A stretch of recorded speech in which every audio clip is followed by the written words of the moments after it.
Once upon a time, in a small village in Kenya, there lived a young girl called Malaika.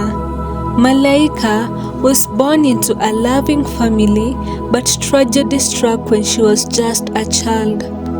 One night, raiders from a distant tribe descended upon the village, their faces twisted in masks of anger and greed. They rode atop swift horses, brandishing spears and torches, their war cries echoing across the valley. Malaika's father, a strong and proud warrior, gathered the men of the village to defend their homes, but they were outnumbered and outmatched. The raiders swept through the village like a wave, setting fire to huts and looting whatever they could carry. Malaika watched in horror as her home was consumed by flames, the familiar sights and sounds of her childhood crumbling to ashes before her eyes. Amidst the chaos, Malaika saw the raiders kill her parents, and Malaika was dragged away by her captors. Forced to march for days on end, Malaika endured hunger, thirst, and exhaustion as she was herded along with other captives towards an uncertain fate. Along the way, she witnessed unspeakable acts of cruelty, her heart heavy with grief, remembering that she was now an orphan. Malaika was sold as a slave to a cruel master who treated her with cruelty and disdain. From dawn till dusk, Malaika was forced to toil in the fields under the scorching sun, her hands full of blisters and her body aching with fatigue.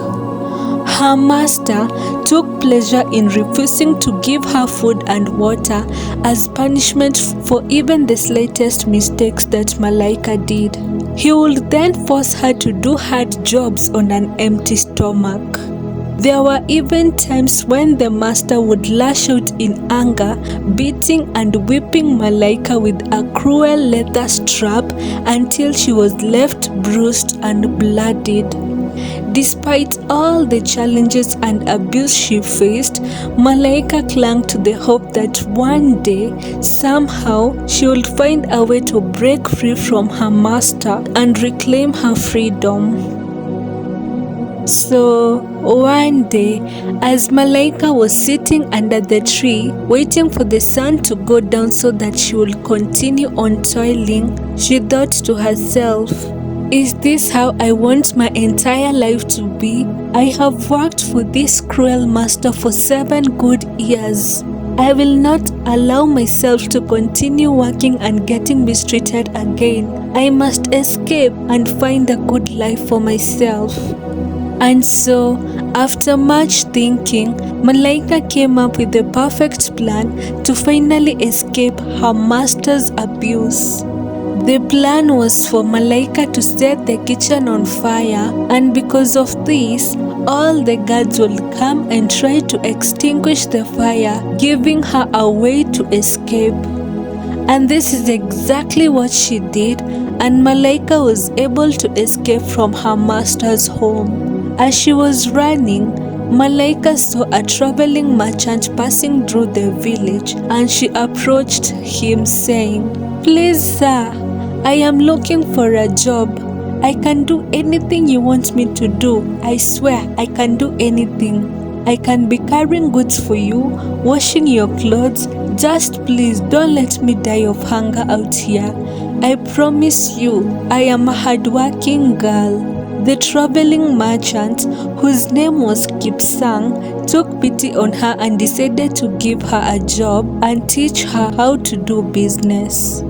As Malaika traveled with Kipsang, she proved herself to be not only a quick learner, but also a shrewd businesswoman. She absorbed every lesson Kipsang imparted with eagerness. Within no time, Malaika had become so skilled in trading and negotiation as she made valuable connection with traders and merchants from far and wide. So, One day, while accompanying Kipsang to a busy market town, Malaika stumbled upon a rare and precious commodity. She discovered a bag full of gemstones hidden away in a forgotten corner of the market. Recognizing their potential value, Malaika seized the opportunity with both hands, selling the gemstone at very high prices. With the money she got from selling the gemstones, Malaika set upon building her own empire, investing in various businesses that promised high returns. She set up a very big shop in that market where she sold clothes and wrappers, and because there was no such shop in the village, she made a lot of profit because of numerous customers that bought from her. Within a short period of time, Malaika had become so rich, owning various businesses in different towns. Malaika decided to go back to the village where she was brought up in and help them out. Immediately after Malaika alighted her car, people recognized her as they ululated and screamed with joy. Malaika! Malaika! Is that you? People shouted all over the village as they all gathered around Malaika. The villagers were so excited but shocked to see how Malaika had changed. Eh? You now own a car. You actually look very beautiful. Some even complimented her. Auntie, can I please touch your car? I promise you I will not damage it, said some of the children. As Malaika shared with them the story of what happened after she was taken away by the captors, the people looked at her with sympathy in their eyes.